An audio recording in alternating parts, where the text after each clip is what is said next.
আচ্ছা,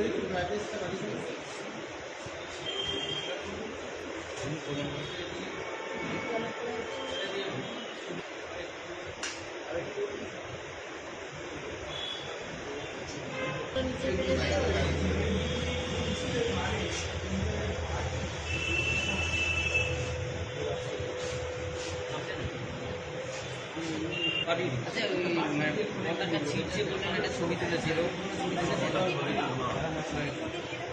হ্যাঁ অবশ্যই। কাঠের ব্যানারগুলো সাইডে রয়েছে, ব্লেড দিয়ে কেটে দিয়েছে। বললেন কাঠের দিয়ে কেটে নাও।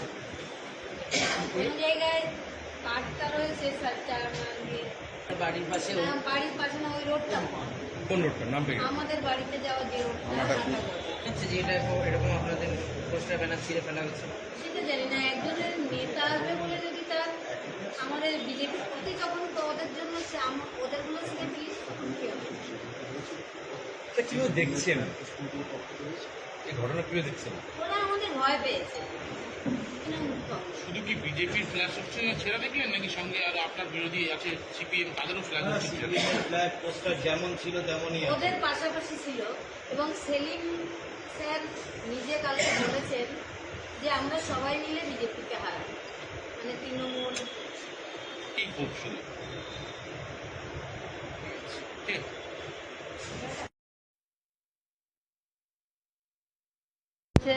আমাদের এখানে যে আমাদের যারা এখন রাজ্য চালাচ্ছেন তাদের আজকে আমাদের এখানে একটা পথসভা রয়েছে, রোড শো রয়েছে, জনসভাও রয়েছে।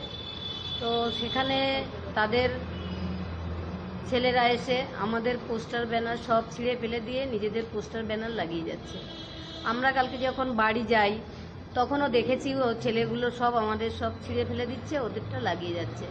এটা আমাদের নির্বাচন কমিশনের কাছে বা পুলিশের কাছে কোনো অ্যাকশান নিতে আমরা দেখছি না, তৎপরতা দেখাচ্ছে না আমাদের যখন। আর ওরা যখন করছে সাথে সাথে নির্বাচন কমিশন অ্যাক্টিভ হয়ে যাচ্ছে, পুলিশ প্রশাসন অ্যাক্টিভ হয়ে যাচ্ছে। কিন্তু আমাদের বেলায় সব কিছু ইগনোর করে যাচ্ছে। এটাই আমার বলার, যে নির্বাচন কমিশন তাহলে কি একতরফা কাজ করছে? আর ওরা ক্ষমতায় রয়েছে বলে যা খুশি তাই করতে পারে। কারা ওরা বলতে কারা বলছে? আমাদের যারা এখন তৃণমূলের। হ্যাঁ, লিখিত অভিযোগ জানিয়েছেন নির্বাচন কমিশন বা থানা বা জানানো? লিখিত অভিযোগ জানানো হয়েছে। জানা সত্ত্বেও কিছু হচ্ছে না। না, আমি কালকে যাওয়ার সময় দেখেই গেছি কোন রাস্তায়। কোন জায়গায় এরকম ঘটনা ঘটিয়েছে? মেইন আমাদের এখান থেকে আমাদের বাড়ি যাওয়ার রোডটা পুরো একটাও আমাদের ব্যানার ফ্ল্যাগ কিচ্ছু নেই, সব ছড়িয়ে কি করা হয়েছে? ছিঁড়ে ফেলে পুকুরের জলে কোথাও ভাসছে। ওই জায়গায় কি করা হয়েছে? মানে আপনাদের ফ্ল্যাগ খুলে অন্য ওদের পতাকা লাগিয়ে কাদের পতাকা? তৃণমূলের পতাকা। আপনারা কোনো সিসিটিভি ফুটেজ পেয়েছেন বা দেখেছেন? আমি তো সামনে যেতে যেতে দেখেই গেছি রাত্রে, আমি চিৎকার করে বলেও গেছি আমি তোদের কিন্তু দেখছি, ফটো তুলে নিয়ে যাচ্ছি। কাউকে চিহ্নিত করা গেছে? না, সবই ওদের পার্টির লোকেরাই, তৃণমূলের। আগামী দিনে প্রধানমন্ত্রী আসতে চলেছেন পানিহাটিতে, আরো বেশি করে এরকম ধরনের ঘটনা ঘটবে এরকম কি আশঙ্কা করছেন আপনি? অবশ্যই করছি। যদি কিছুই না থাকে আমরা যে সাজিয়ে বাড়ি যাবো আর রাতারাতি ওরা যে ছিঁড়ে দেবে না তার কোনো গ্যারান্টি আমরা পাচ্ছি না। প্রশাসনের তরফ থেকে বা নির্বাচন কমিশনের তরফ থেকে না, কোনো তরফ থেকেই পাচ্ছি না। দেখছি করছি কিন্তু শাসক দল তো বারবার বলছে যে নির্বাচন কমিশন বিজেপি, কিন্তু আপনারা তো তাহলে উল্টো বলছেন যে ওদের গভর্নমেন্ট কথা বলছে। পুলিশের সঙ্গে নির্বাচন কমিশন মিলেই তো কাজটা করছে। লোকাল বডি যেভাবে মুভমেন্ট করাচ্ছে সেভাবেই মুভমেন্ট করছে।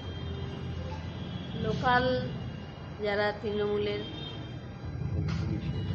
পুলিশের, যেমন ঘোলা থানার আইসি, সবাই মিলে করছে। আমাদের পতাকাগুলো ছিঁড়ে দিচ্ছে, ফেস্টুন ছিঁড়ে দিচ্ছে। আমাদের এই রোডটা দিয়ে, নাটাগড় রোডটা দিয়ে যেতে দেখবেন আমাদের কোথাও বিজেপির ফ্ল্যাগ, পতাকা কিছুই দেখতে পাবেন না। সব ছিঁড়ে ফেলে দিয়েছে, পুকুরের জলে ভাসছে, এরকম আমাদের কাছে ছবিও রয়েছে। হ্যাঁ, জানিয়েছি।